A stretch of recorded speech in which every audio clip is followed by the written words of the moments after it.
Bismillahirrahmanirrahim. Assalamualaikum warahmatullahi wabarakatuh.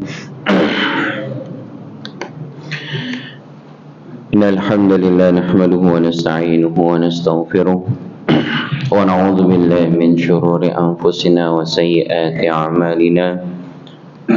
May yahdihillahu fala mudilla lahu wa may yudlil fala hadiya lahu. Asyhadu an la ilaha illallah wahdahu la syarika lahu wa asyhadu anna Muhammadan abduhu wa rasuluh. Allahumma shalli wa sallim wa barik ala nabiyyina Muhammad wa ala alihi wa ashabihi wa man tabi'ahum bi ihsanin ila yaumiddin. Allahumma anfa'na bima 'allamtana wa 'allimna ma yanfa'una. Allahumma ati nufusana taqwaha wa zakkiha anta khairu man zakkaha anta waliyuha wa maulaha. Allahumma inna nas'aluka ilman nafi'an wa rizqan tayyiban wa amalan mutaqabbalan amin ya rabbal alamin. Jamaah salat subuh Masjid Al-Ihsan hafidhakumullah.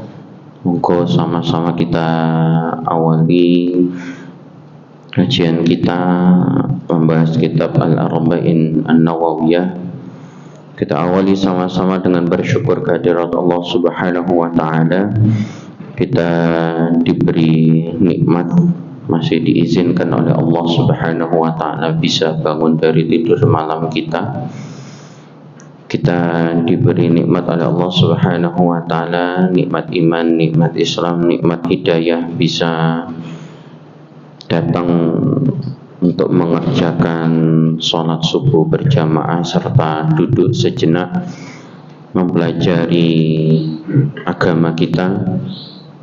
Mudah-mudahan segala apa yang kita ikhtiarkan diterima dan diridhai oleh Allah Subhanahu wa taala, diberikan balasan yang terbaik kelak ketika di akhirat, serta mudah-mudahan Allah Subhanahu wa taala ringankan hisab kita nanti di akhirat. Allah beratkan timbangan kebaikan kita, Allah ampuni semua dosa-dosa dan kesalahan kita, serta Allah Subhanahu wa taala jauhkan kita dari siksa api neraka.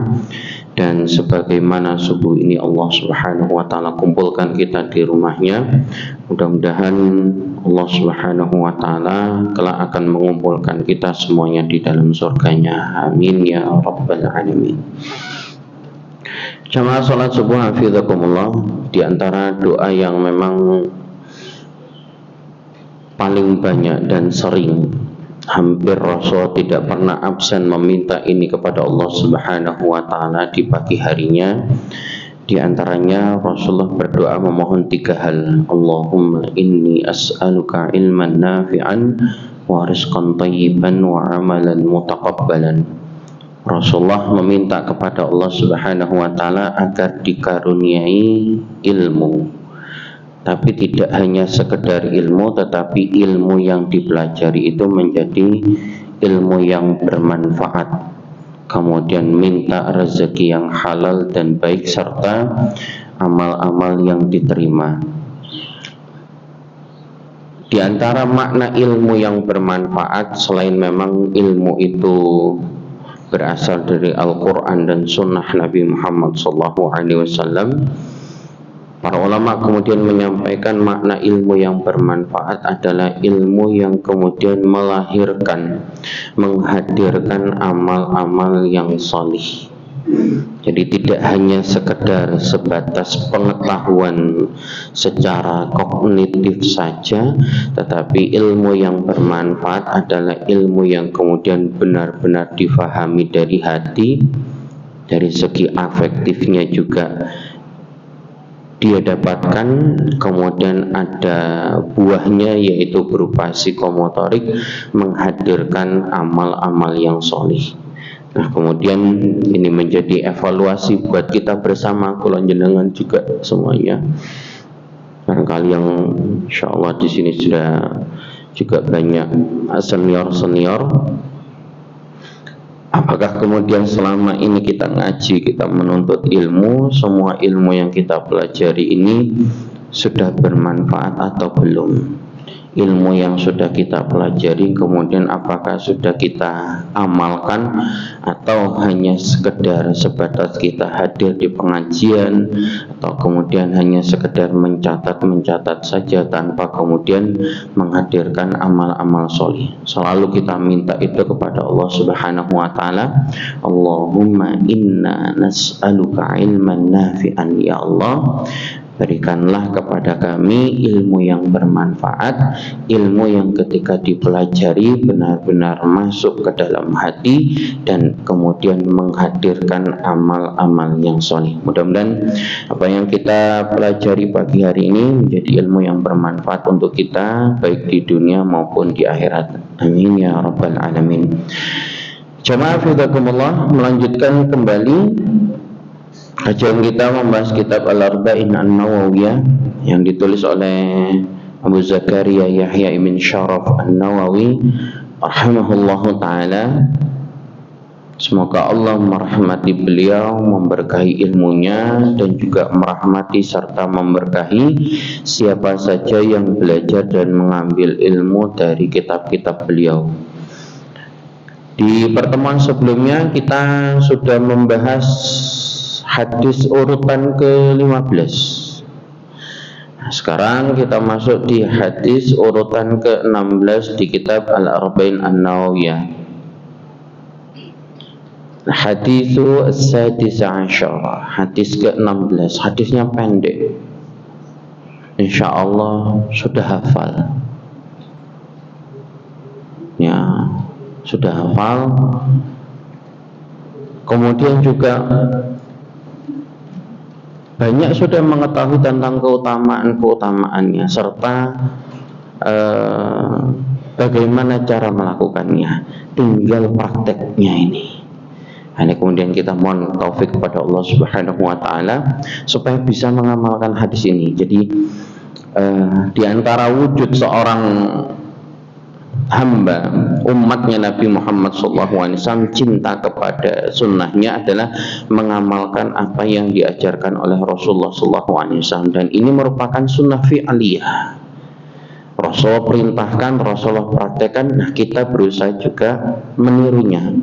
Man ahabba sunnati faqad ahabbani wa man ahabbani kana ma'i fil jannah. Barang siapa yang benar-benar cinta kepadaku, kata Rasulullah, maka dia akan cinta kepada sunnahku. Dan barang siapa yang sudah aku cintai, kata Rasul, kana ma'i fil jannah, maka dia akan membersamaiku di surga. Ini diantara tujuan kita belajar kitab Al-Arba'in An-Nawawiyah ini, supaya kita bisa mengamalkan sunnahnya Rasulullah. Kalau kita sudah mengamalkan sunnahnya Rasulullah, harapannya kita nanti akan membersamai Rasul di surga. Ya. Nah, di hadis yang ke-16 ini Imam An-Nawawi rahimahullah ta'ala membawakan riwayat dalam Sahih Al-Bukhari tepatnya di nomor hadis, kalau di Sahih Al-Bukhari itu nomor hadis ke-6116 dari sahabat Abu Hurairah radhiyallahu anhu. Baik, kita baca hadisnya terlebih dahulu. Bismillahirrahmanirrahim. Qala al-muallif rahimahullahu ta'ala an Abi Hurairah radhiyallahu anhu anna rajulan qala lin nabi sallallahu alaihi wasallam awsini qala la taghdab faraddada miraran qala la taghdab. Rawahu al-Bukhari wa qala haditsun sahihun. Dari sahabat Abu Hurairah radhiyallahu anhu, semoga Allah meridainya, Abdurrahman ibn Sakhr, nama asal beliau sudah kita pelajari tentang biografinya Imam Al-Bukhari. Ya. Beliau menyampaikan anna rajulan, sesungguhnya ada seorang laki-laki. Nah, di sini tidak diketahui nama laki-laki itu. Ya. Jadi kalau nanti di dalam hadis itu ada yang memang seseorang itu tidak diketahui namanya, ya mubham. Kemudian ada misalkan hadis itu ini nggak diketahui dari siapa diriwayatkan, majhul. Nah, kalau hadis ini dalam sanadnya itu ada yang majhul, nah, nanti derajat tingkat kesahihannya ini nanti bisa berkurang, kecuali ada penguat, ada syawahid dari hadis-hadis yang lain. Nah, sahabat Abu Hurairah radhiyallahu anhu menceritakan bahwasanya ada seorang laki-laki, nanti dalam beberapa riwayat akan kita bahas siapa laki-laki yang dimaksud, ya. Mendatangi Nabi Muhammad SAW, kemudian bertanya, meminta sesuatu kepada Rasulullah SAW, ausini, berilah wasiat kepadaku. Qala, kemudian Rasulullah SAW menyampaikan, la taghdab. Rasulullah memberikan wasiat kepada laki-laki ini dengan wasiat yang pendek, hanya 2 kata saja, la taghdab, jangan marah, ya.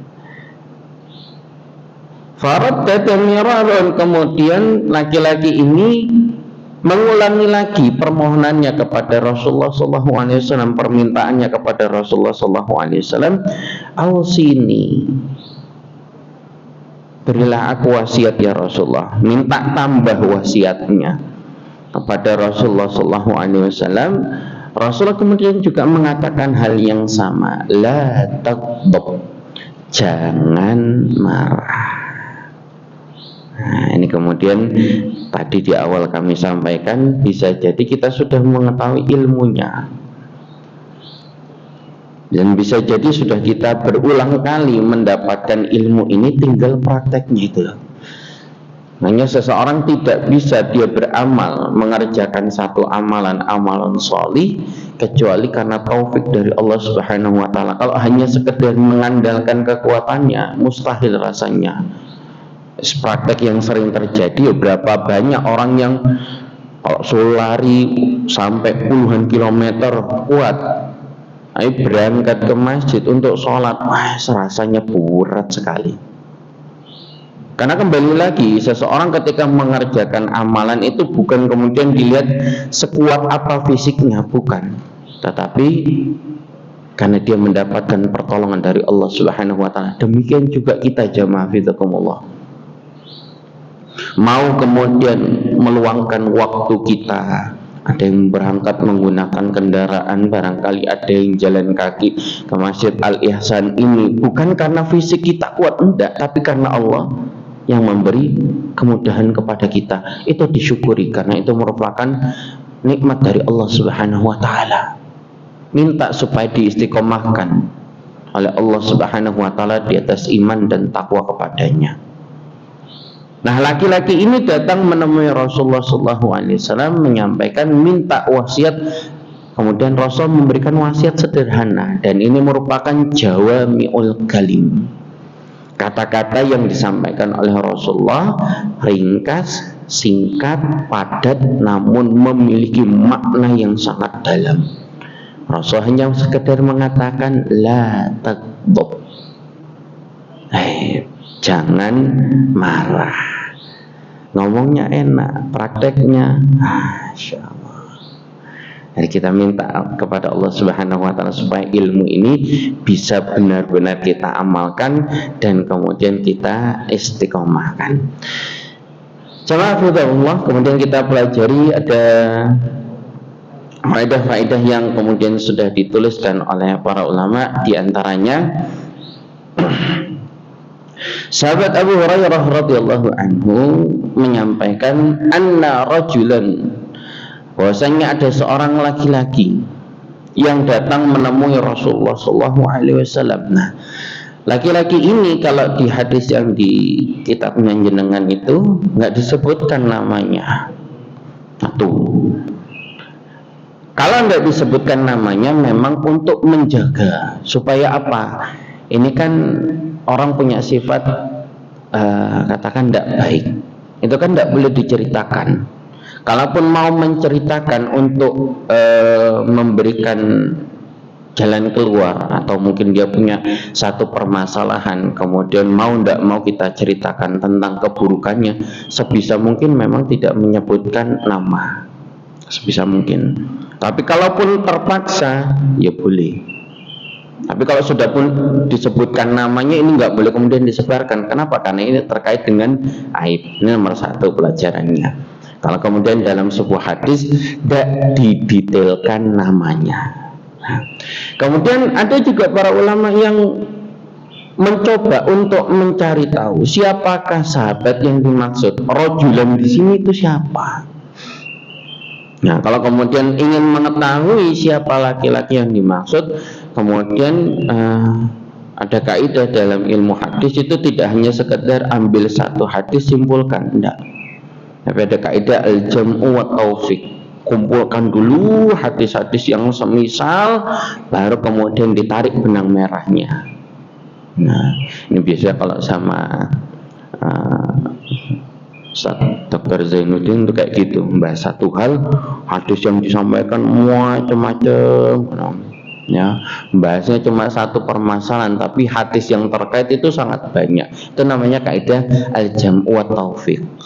Nah, kalau kemudian kita lihat hadis yang terkait dengan permasalahan la taghdab ini, wasiat Rasulullah la taghdab ini, ternyata ada beberapa di antaranya, yaitu dalam riwayat Imam At-Tabrani, sahabat Abu Darda radhiyallahu ta'ala anhu pernah datang menemui Rasulullah SAW, kemudian mengatakan, ya Rasulullah, dullani ala amalin yudkhuluni al-jannah wa la tukthir alayya. Ya Rasulullah, mohon jenengan tunjukkan kepadaku tentang satu amalan, yang amalan ini dapat memasukkanku ke surga, wala tuksir, tapi jangan banyak-banyak. Amalnya sedikit, masuk surga. Wah, enak nih. Nggak capek-capek beramal, tapi jelas tujuannya, yaitu ke surga. Yang tanya sahabat Abu Darda. Kemudian Rasulullah mengatakan, la taghdab falakal jannah. Jangan marah, bagimu surga. Konteksnya sama. Sama-sama Rasulullah memberikan wasiat jangan marah. Yang bertanya adalah sahabat Abu Darda. Keterangan yang pertama. Keterangan yang berikutnya nanti dalam riwayat Imam Ahmad dari Ahnaf bin Qais. Ya, beliau menceritakan an ammihi, yaitu tentang pamannya Ahnaf bin Qais, dalam riwayat namanya Jariyah ibn Qudamah. Yang ini adalah seorang sahabat. Kemudian Jariyah bin Qudamah atau pamannya Ahnaf bin Qais mengatakan, meminta kepada Rasulullah SAW, ya Rasulullah, kulli qawlan yanfa'uni wa aqlil. Ya Rasulullah, sampaikan kepadaku satu perkataan, yang perkataan ini bermanfaat bagiku, kemudian ringkas saja perkataannya itu. Rasulullah kemudian mengatakan, la taghdab, jangan marah. Dua, kita dapat namanya laki-laki yang dimaksud adalah yang pertama sahabat Abu Darda, yang kedua Jariyah ibn Qudamah. Nah, riwayat yang ketiga diantaranya adalah sahabat Abdullah ibn Amr bin As radhiyallahu ta'ala anhuma. Beliau kemudian pernah menyampaikan, bertanya kepada Rasulullah SAW, "Madza yunqidhuni min ghadabillah?" Wahai Rasulullah, apa yang dapat menyelamatkanku dari murkanya Allah? Qala, kemudian Rasulullah mengatakan juga sama, la taghdab, jangan marah. Laki-laki yang ketiga setelah Abu Darda, kemudian Jariyah bin Qudamah, yang ketiga adalah Abdullah bin Amr bin As. Tapi memungkinkan juga ada laki-laki yang keempat, tapi kita tidak tahu. Nah, intinya di antara pelajaran dari hadis ini adalah hirsus sahaba ala khairi li talabi hadza sahabi al-wasiyah min Rasulullah sallallahu alaihi wasallam, yaitu tentang semangatnya para sahabat untuk mendapatkan kebaikan, yaitu meminta kepada Rasulullah sallallahu alaihi wasallam wasiat. Nah, jadi wasiat itu jamaah fidakumullah tidak selalu terkait dengan harta. Nomor satu. Yang kedua, wasiat itu tidak selalu kaitannya orang kalau mau meninggal dunia. Sekalipun memang di antara adabnya yaitu seseorang itu menuliskan wasiat barangkali ajalnya itu sudah mau dekat. Ya, nuliskan misalkan punya piutang atau hutang piutang dengan siapa, atau pernah punya urusan janji yang belum ditunaikan, atau kemudian pernah dulu berbuat dolim kemudian belum sempat meminta maaf, supaya apa? Nanti ahli warisnya ini bisa melaksanakan wasiat-wasiatnya ini. Dan kembali, kalau kemudian seseorang itu punya harta katakan cukup banyak, sebelum nanti warisannya itu dibagi sesuai dengan kaidahnya, sudah dipelajari insyaallah di sini sama Ustaz Hadi, ya, sebelum warisan itu dibagi, wasiat dulu yang ditunaikan, termasuk diantaranya kalau ada urusan hutang dulu.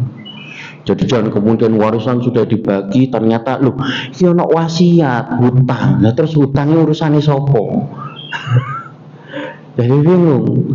Jadi wasiatnya dulu diselesaikan baru kemudian warisannya dibagi.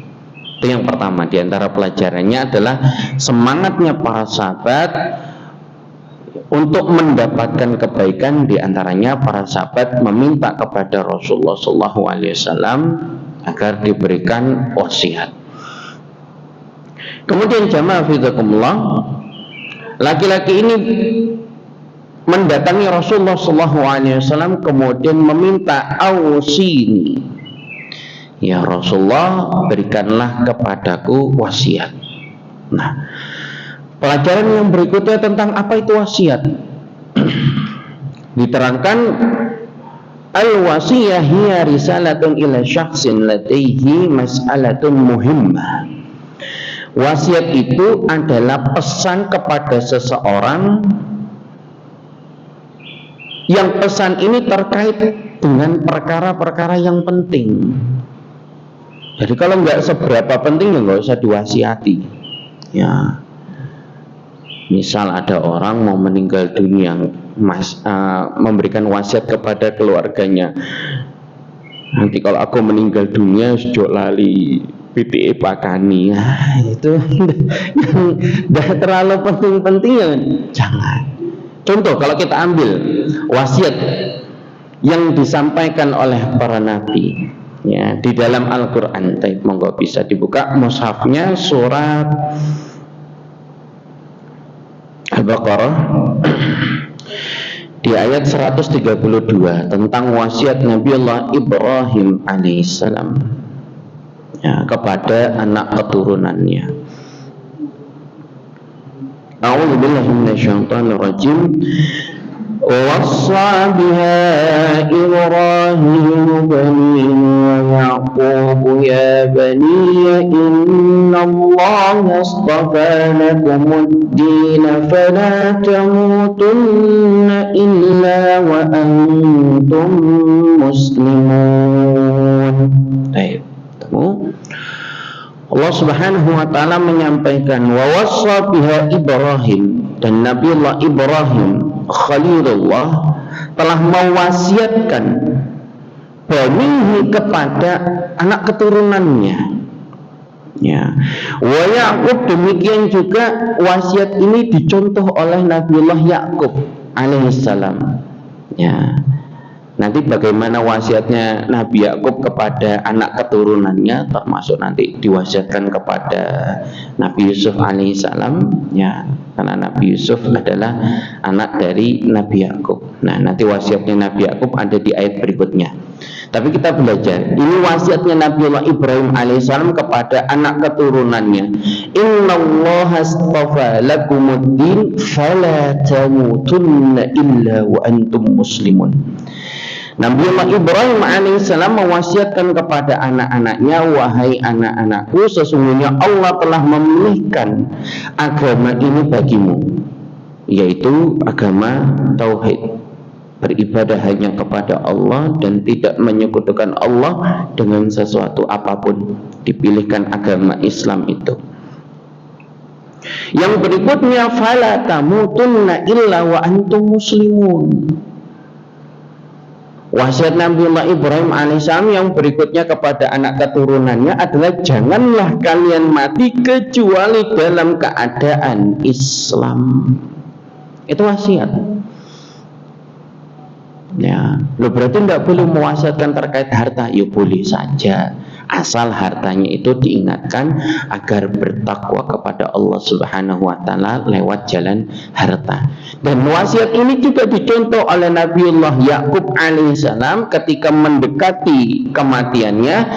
Di ayat yang berikutnya 133 itu Nabi Yakub mengatakan kepada anak-anaknya, idh hadara Yaqub al-maut idh qala li bani ma ta'buduna min ba'di. Bahkan wasiatnya Nabi Yakub kepada anak-anaknya itu berupa sebuah pertanyaan. Ma ta'buduna min ba'di. Kalau misalkan aku ini sudah meninggal dunia, apa yang nanti bakalan kalian sembah? Yang dikhawatirkan adalah perkara agama, perkara keimanan dan ketauhidan kepada Allah Subhanahu wa taala. Kalau urusan rezeki manusia, selama masih ada jatah rezekinya, ajalnya itu sudah titik, tintanya sudah kering, penanya sudah diangkat, urusan rezeki sudah tidak usah dikhawatirkan. Makanya bukan itu yang dikhawatirkan oleh para nabi dan para rasul ketika memberikan wasiat kepada anak-anaknya. Yang ditakutkan adalah perkara keimanan ini loh. Sampai-sampai Nabiullah Ibrahim alaihissalam mewanti-wanti anak keturunannya, fala tamutunna illa wa antum muslimun. Dan itu juga yang setiap Jumat khatib itu mewasiatkan, fala tamutunna illa wa antum muslimun. Itu wasiat, pesan sederhana, ringkas dan benar-benar penting. Itu arti dari wasiat. Kemudian jamaah fizakumullah, pelajaran berikutnya dari hadis ini adalah bahwasannya marah itu, para ulama menyampaikan al-ghadabu awwaluhu jununun wa akhiru an-nadam. Marah itu awalnya adalah kegilaan dan akhirnya adalah penyesalan. Nah, ini kemudian yang dinasihati oleh Rasulullah SAW kepada laki-laki ini.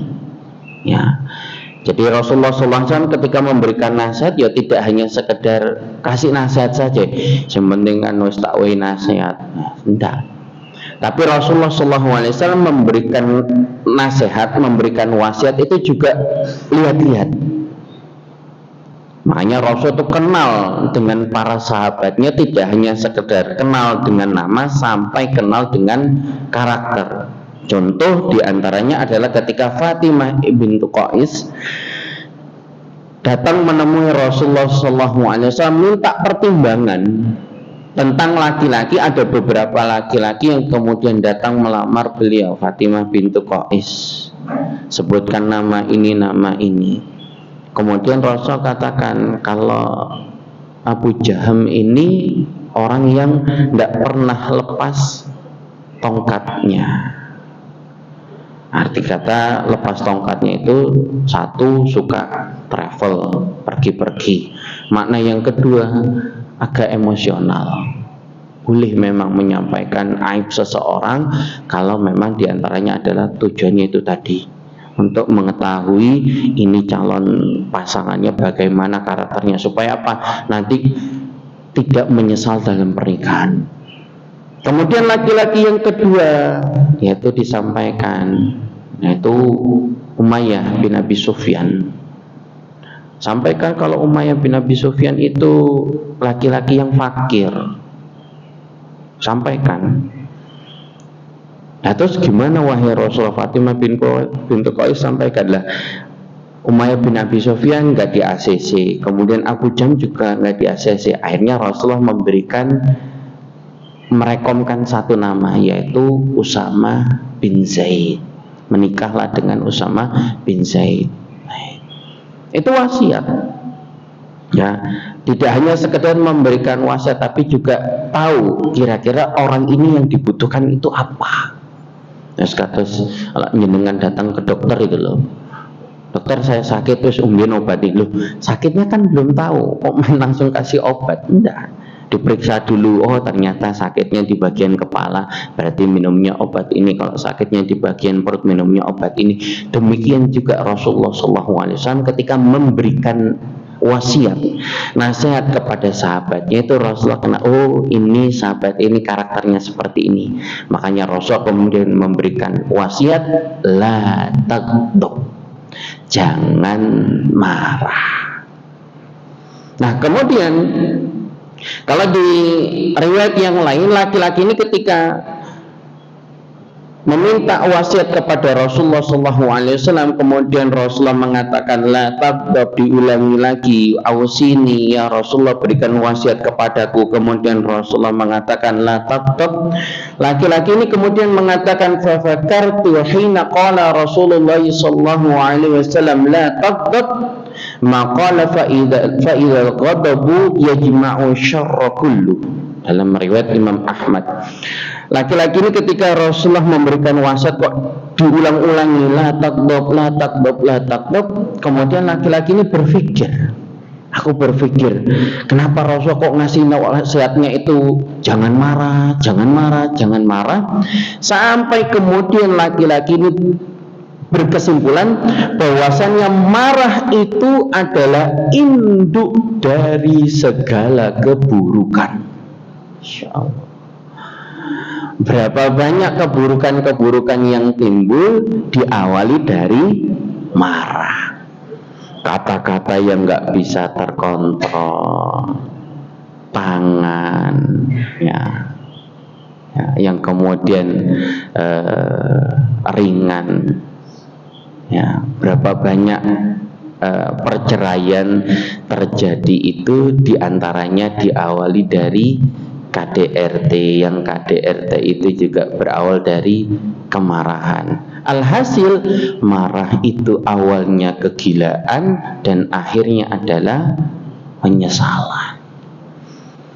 Makanya Rasul kemudian memberikan wasiat la taghdab, jangan marah. Belajar, memang kita sama-sama belajar jamaah fidakumullah. Loh, apakah kemudian berarti marah itu hukumnya haram? Oh, enggak juga. Ada kitab itu judulnya itu Marah dan Cintanya Rasulullah. Kami lupa penulisnya itu, kalau tidak salah Abu Muhammad, ada di rumah itu bukunya. Jadi di buku itu diterangkan bahwasannya ada waktu-waktu di mana Rasulullah itu juga marah, ada di waktu-waktu di mana Rasul itu juga cinta. Ya. Kenapa? Karena marah itu diterangkan oleh Syekh Abdul Muhsin Al-Abbad hafizahullah ta'ala. Beliau sampaikan dalam Fathul Qawil Matin fi Syarhil Arba'in, beliau menyampaikan bahwasannya marah itu adalah amrun tabi'i la yazulu minal jibala. Bahwasannya marah itu adalah sifat tabiat, sama halnya dengan hawa nafsu. Allah Subhanahu wa ta'ala berikan hawa nafsu bukan untuk kemudian diumbar, enggak. Tapi Allah hadirkan hawa nafsu supaya kita bisa mengendalikannya. Demikian juga sifat marah. ada marah itu bukan kemudian kita untuk menurutinya, tetapi hikmah di antara adanya sifat marah itu diantaranya adalah bihaitsu yudhirul insan sifatil jayyidah, agar manusia itu bisa menampilkan sifat kebalikan dari marah itu, sifat baiknya. Makanya ketika Allah Subhanahu wa taala sampaikan, Allah taala ilhamkan fa alhamaha fujuraha, gandingannya wa taqwaha. Bukan kemudian diilhamkan ada sifat buruk, sifat fujur, kemudian ikuti sifat fujur itu, enggak. Adanya sifat-sifat buruk supaya apa? Kita bisa beramal di situ dengan sifat-sifat baik. Ada sifat marah supaya apa? Kita bisa menghadirkan di situ sifat sabar untuk menahan emosi. Berarti sifat menahan marah ini adalah bentuk ibadah. Ibadah yang sifatnya ibadah qalbu, ibadah hati. Nah, di sini kemudian kita mendapati ilmu bahwasanya ibadah itu tidak hanya sekedar seseorang itu sholat, membaca Al-Quran, berzakat, berinfak, haji, umrah, termasuk diantaranya adalah menahan amarah. Nah, kemudian menahan amarah itu juga jamaah fidakumullah, Rasulullah SAW sampaikan orang yang hebat itu bukan alaisa syadid bisur'ah. Orang yang kuat itu bukanlah orang yang kemudian jago kelahi. Kalau kemudian pertandingan itu menang terus, tidak pernah kalah. Kalau tinju itu menangnya bukan menang poin, menang TKO semuanya. Tidak, bukan itu. Tetapi walakinna syadid alladzi lam yantahi nafsahu indal ghadab, yaitu orang yang kuat itu adalah orang yang bisa menahan amarahnya.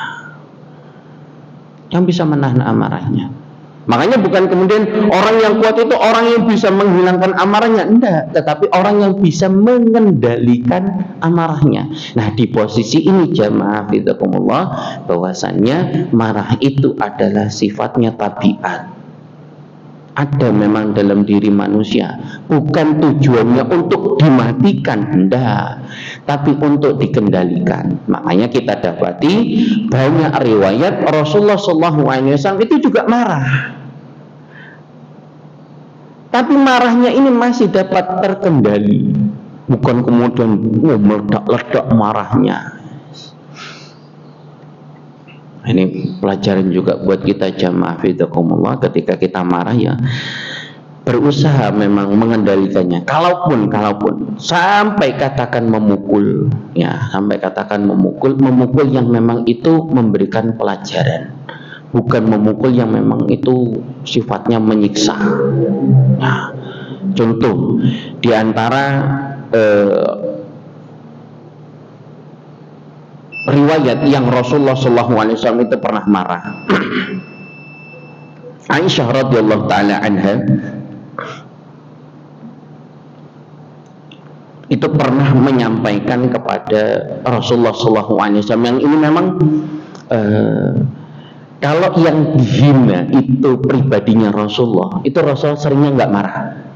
Bahkan nggak pernah marah. Kalau Rasul dibilang sahir, Rasul dibilang majnun, itu Rasul nggak pernah marah. Tapi kalau sudah terkait dengan syariat, terkait hal-hal yang memang ini mencederai keadilan, Rasul itu marah. Contoh, satu hari Aisyah radhiyallahu taala anha dalam riwayat Imam Abu Daud pernah mengatakan begini kepada Rasul, tapi bukan kata-kata secara langsung, tapi hanya sekedar tersirat. Rasul mengendikan seperti ini, hasbuka min Safiyah kada, cuma dengan isyarat. Wahai Rasulullah, cukuplah Safiyah, salah satu di antara istrinya Rasulullah yang lain, Safiyah bin Huyai bin Akhtab, ya, yang ada keturunan darah Yahudinya, karena Huyai bin Akhtab itu salah satu pembesar Yahudi di Khaybar, yang awalnya itu adalah tawanan perang kemudian menikah dengan Rasulullah SAW, maharnya adalah dimerdekakan, nggak jadi budak. Kemudian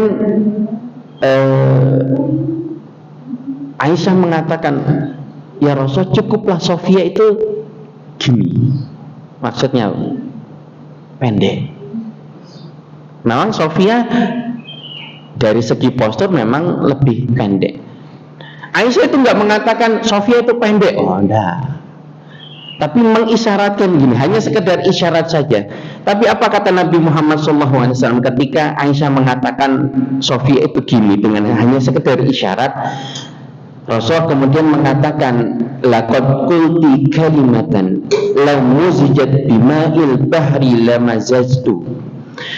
Wahai Aisyah, itu kata-katamu itu, kata-kata gini hanya sekedar isyarat. Kalau misalkan satu kalimat ini dicelupkan ke laut, niscaya air laut itu berubah.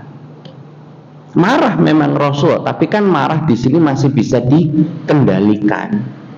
Nggak kemudian jaga kata-katamu, enggak, tapi tetap masih bisa mengendalikan. Termasuk juga Rasulullah SAW pernah marah kepada cucu angkatnya, yaitu Usamah bin Zaid.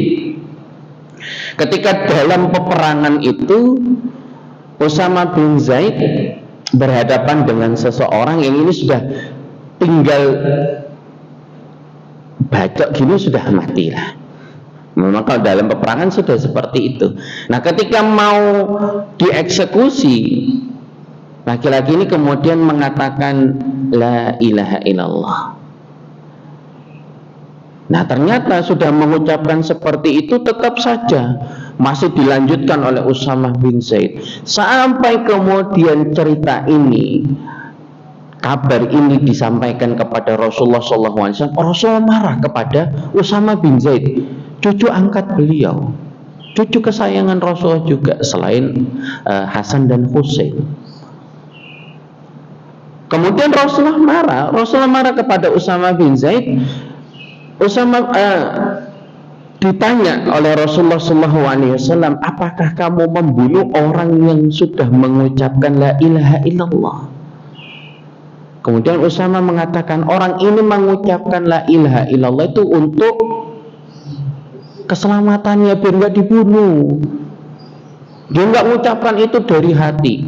Tanya lagi oleh Rasulullah, apakah kamu membunuh orang yang mengucapkan la ilaha illallah? Sama juga Usamah mengatakan, orang ini mengatakan la ilaha illallah itu biar nggak dibunuh, hai Rasulullah. Nggak benar-benar dari hati. Apa yang dikatakan oleh Rasulullah SAW, afala syaqaqta an qalbi hatta ta'lam aqalaha amla. Wahai Usamah, apakah kamu tuh sudah membelah dadanya itu, kemudian tahu hatinya itu dia benar-benar mengatakan la ilaha illallah atau tidak? Apakah dia benar-benar mengatakan kalimat tahlil la ilaha illallah itu berasal dari hati atau hanya sekedar di lisan saja? Makanya untuk perkara hati itu jamaah fizakumullah, kita nggak bisa menghukumi.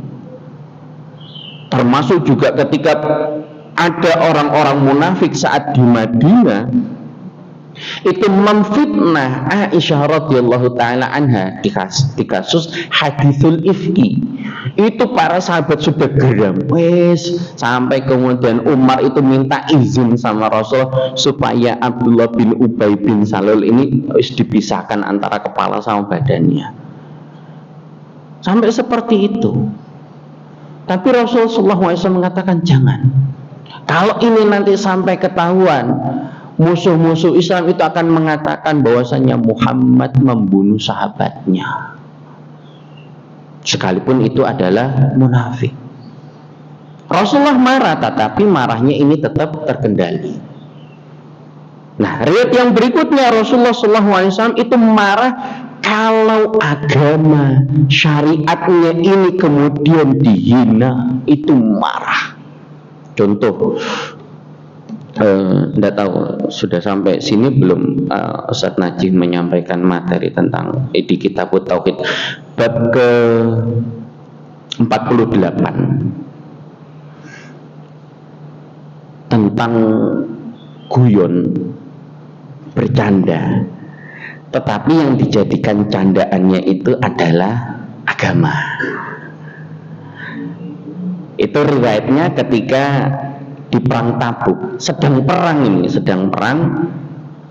itu ada beberapa orang yang kemudian mengatakan gini, ma ra'ayna mithla qurra'ina arghabu butunan wa akdhabu alsinan wa ajbana 'inda liqa'i. Ada seseorang yang mengatakan, aku tidak pernah melihat orang yang arghabu butunan, perutnya paling besar, buncit misalkan, rakus makannya, wa akdzabu alsinan, paling dusta kata-katanya, wa ajbana 'inda liqa, dan paling pengecut ketika berperang daripada qori. Nah, qori yang dimaksud di situ adalah Rasulullah SAW. Jadi menjadikan Nabi Muhammad SAW itu sebagai bahan guyonan. Sampai kemudian ada seorang sahabat namanya Auf bin Malik, kadzabta, kamu yang dusta, kamu yang munafik, akan aku sampaikan kata-katamu ini kepada Rasulullah SAW. Belum sampai Auf bin Malik ini menemui Rasulullah SAW, kemudian turunlah ayat ke-65 dan 66 dari surat At-Taubah. Wala in sa'altahum la yaqulunna innama kunna nakhudu wa nal'ab. Qul abillahi wa ayatihi wa rasulihi kuntum tastahzi'un. Kata Allah Subhanahu wa taala, wala in sa'altahum, jika kamu tanya kepada mereka wahai Muhammad, la yaqulunna, niscaya orang-orang itu akan mengatakan innama kunna nakhudu wa nal'ab. Ini biasa alasannya gini, kalau sudah menjadikan agama itu sebagai guyonan, alasannya bercanda, tidak serius, jangan diambil hati. Itu alasan yang sudah Allah hadirkan di dalam Al-Quran. Mesti ada orang-orang yang kemudian mencederai agama ini, menodai agama ini dengan alasan nggak sengaja, bercanda, hanya sekedar konten. Itu alasan dari dulu sudah ada. Allah Subhanahu wa taala hadirkan itu. Makanya ketika ayat ini turun, kemudian Rasul diperintahkan, kul, katakanlah Muhammad, abillahi wa ayatihi wa rasulihi kuntum tastahziun. Apakah kepada Allah, ayat-ayatnya, syariat agama Islam ini, Rasulullah SAW, kuntum tastahziun, kalian itu berolok-olok. Nah, ketika ayat ini turun, laki-laki yang tadi guyon itu menjadikan Nabi Muhammad sebagai bahan guyonan, itu ditinggal sama Rasulullah. Rasul sudah naik unta, itu gandul gini, ya Rasulullah, maafkan saya, innama kunna nakhudu wa nal'ab, saya ini hanya sekedar gurau, tidak serius, main-main, jangan diambil hati. Abillahi wa ayatihi wa rasulihi kuntum tastahzi'un. Rasulullah marah. Kapan? Ketika syariat ini, agama ini diinjak-injak. Jadi kalau kemudian ada yang, wah ini, misalkan kalau kasus yang baru-baru gini, ada orang bakar Al-Quran. Loh, kalau kita nggak marah, iman kita ini yang dipertanyakan. Loh, kok bisa kitab sucinya dibakar, dihina, kok nggak marah? Nah, itu kan kita yang dipertanyakan. Rasulullah marah, tapi pelampiasan amarahnya itu gimana? Mengendalikan amarahnya itu gimana? Ya, Rasul tetap marah, cuma marahnya ini berkelas, tidak kemudian wah sampai gitu, Anda kayak gitu. Rasul hanya mengatakan abillahi wa ayatihi wa rasulihi kuntum tastahzi'un.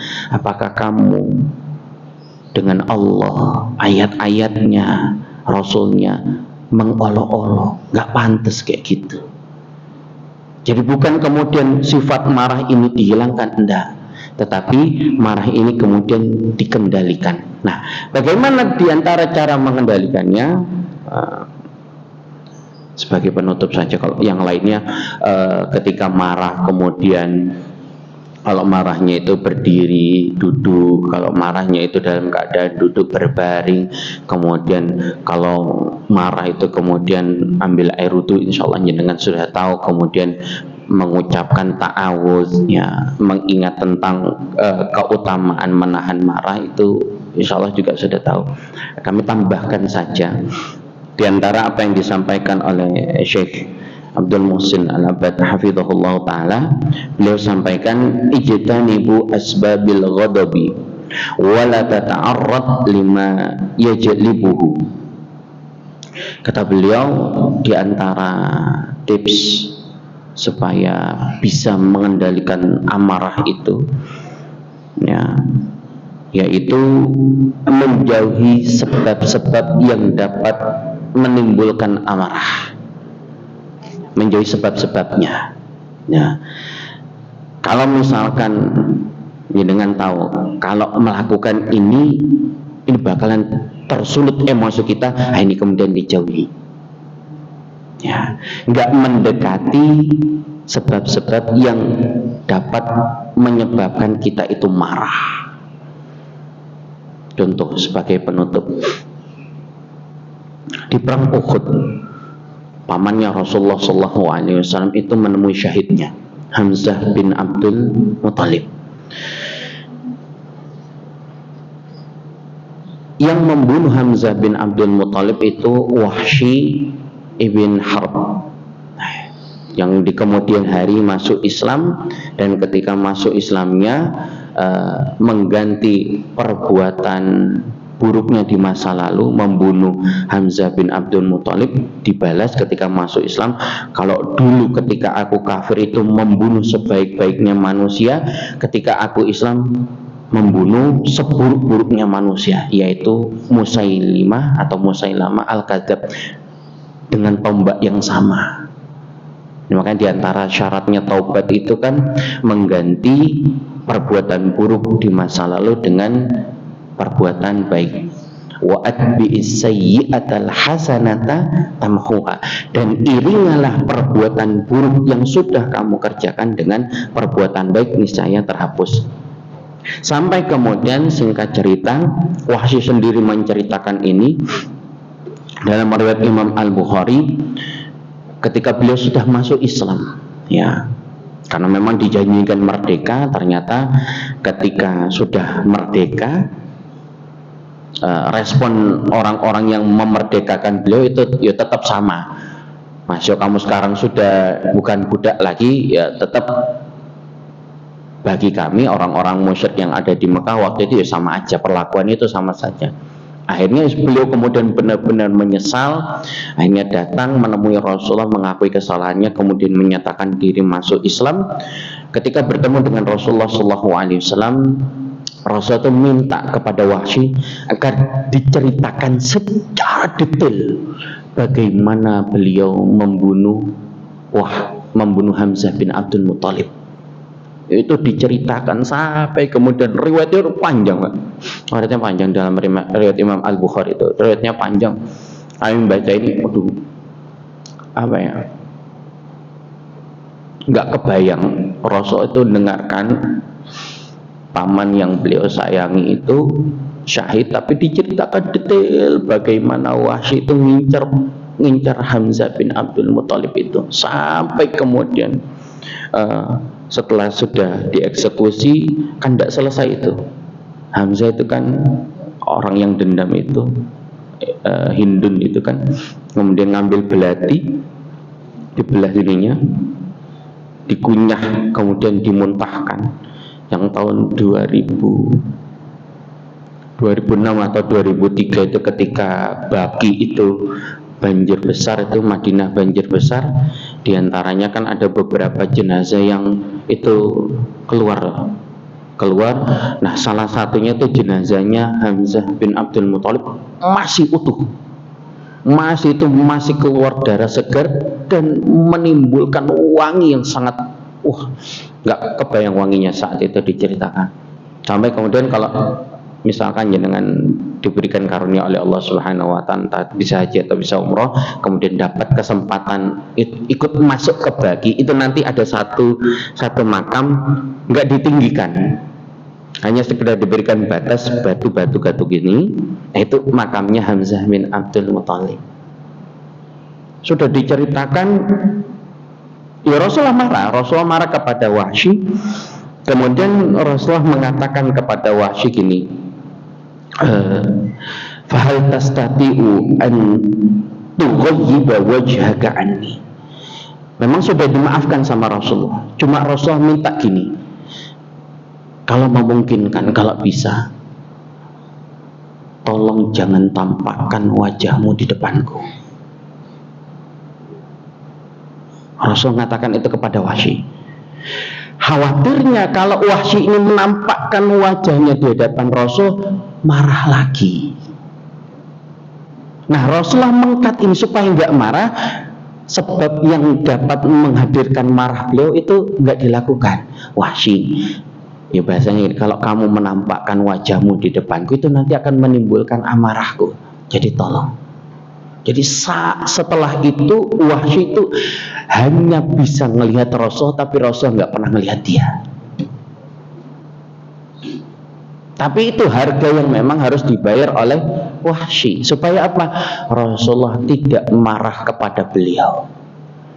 Jadi wujud cinta itu jamaah fiikumullah memang tidak harus kemudian ketemu. Ada sahabat yang memang sering ketemu dengan Rasulullah, tapi juga ada sahabat-sahabat yang ya hanya bisa melihat Rasul tapi dari kejauhan saja. Tapi itu sudah cukup buat Wahsy, karena kesalahan beliau di masa lalu itu, dan beliau berusaha untuk ganti supaya mendapatkan keriduan Rasulullah ini tidak marah.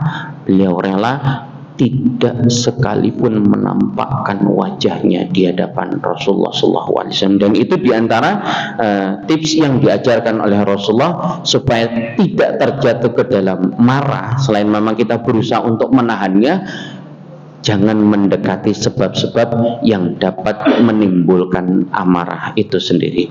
Wallahu a'lam bishawab. Mudah-mudahan bermanfaat. Mudah-mudahan apa yang kita pelajari, hadis singkat ini padat, tapi lautan ilmu di dalamnya sangat luas, bisa kita amalkan, bisa kita praktekkan di dalam kehidupan kita sehari-hari, bisa kita mengendalikan amarah kita, tidak kemudian meluapkannya, perbanyak kemudian beristi'adzah, memohon perlindungan kepada Allah Subhanahu wa taala, karena marah itu dari setan. Dan di antara cara kita agar tidak terjerumus ke dalam godaan setan adalah senantiasa meminta perlindungan kepada Allah Subhanahu wa taala. Wallahu a'lam bishawab. Mudah-mudahan bermanfaat. Mudah-mudahan ilmu yang kita pelajari di subuh ini, di pagi hari ini, mudah-mudahan akan memberatkan timbangan kebaikan kita, menjadi wasilah agar Allah Subhanahu wa taala memberikan kemudahan perjalanan kita menuju surganya. Wallahu a'lam bishawab. Kita akhiri dengan doa kafaratul majlis. Subhanakallahumma bihamdik, nasyhadu an la ilaha illa anta, nastaghfiruka wa natubu ilaik. Wassallallahu ala nabiyyina Muhammadin wa ala alihi wa ashabihi ajma'in. Wassalamu alaikum warahmatullahi wabarakatuh.